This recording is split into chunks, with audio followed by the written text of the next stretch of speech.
Why is HIV and AIDS still an epidemic in London? Is throwing money at prevention campaigns the solution?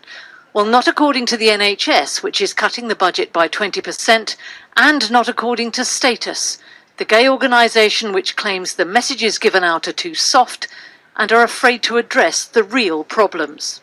For example, in London, where the great majority of infections are still amongst gay and bisexual men, there's very little targeting of activities and interventions and campaigns and helpful support, and even less targeting towards those who have a lot of sexual partners, or towards those who are new to the gay scene, or indeed those who are new to London. One of the things that makes prevention more difficult now than it used to be 10 or 20 years ago is that when you go on the internet, almost the first thing you hit is all kinds of freely available pornography advocating sex without condoms, especially.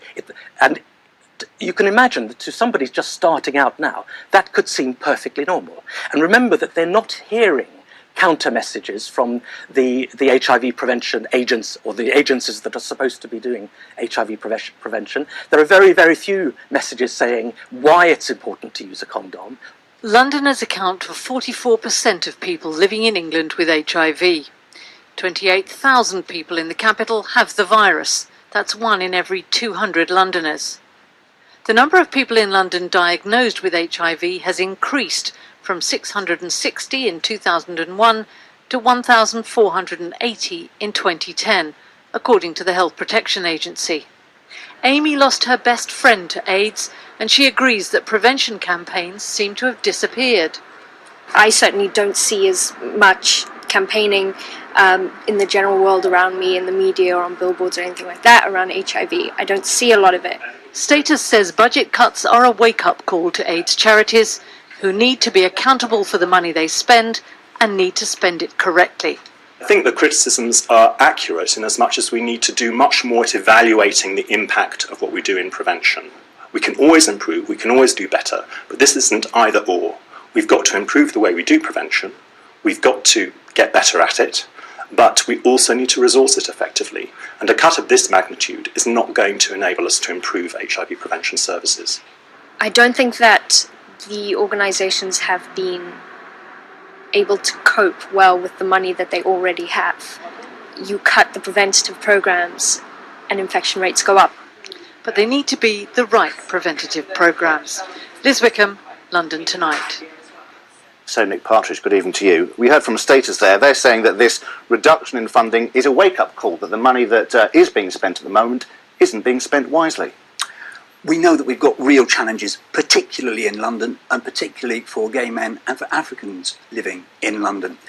HIV is more complex than before, it's less visible than before, and people don't recognise the risk that is about them now in London, because year on year the number of people living with HIV has increased. So we've got a real challenge on our hands. But do you agree that the money that is being spent on HIV prevention is not being spent wisely? We can always do better.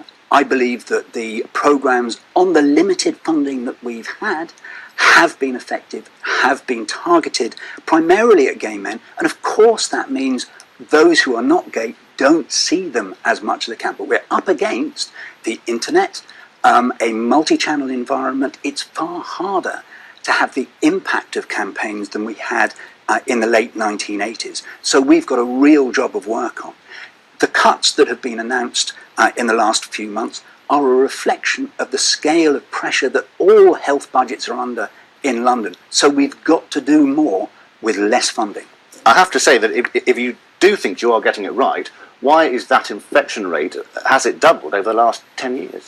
Because the impact of combination therapy means that HIV is less visible. We've got a whole generation, new generations of gay men coming on each year, and we've got to get messages right for them. We know that we can support each other. Going for HIV testing on a regular basis is vitally important.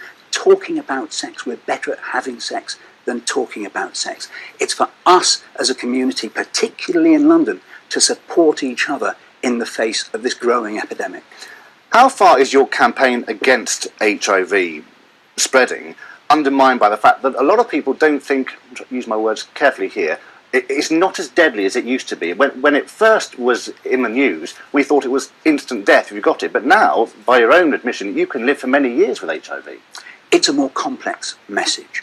Not only can you live longer with HIV, but of course that means you're likely to have, there are more times that somebody will start a relationship with you. So it's how all of us who are negative or untested recognise that HIV hasn't gone away, far from it.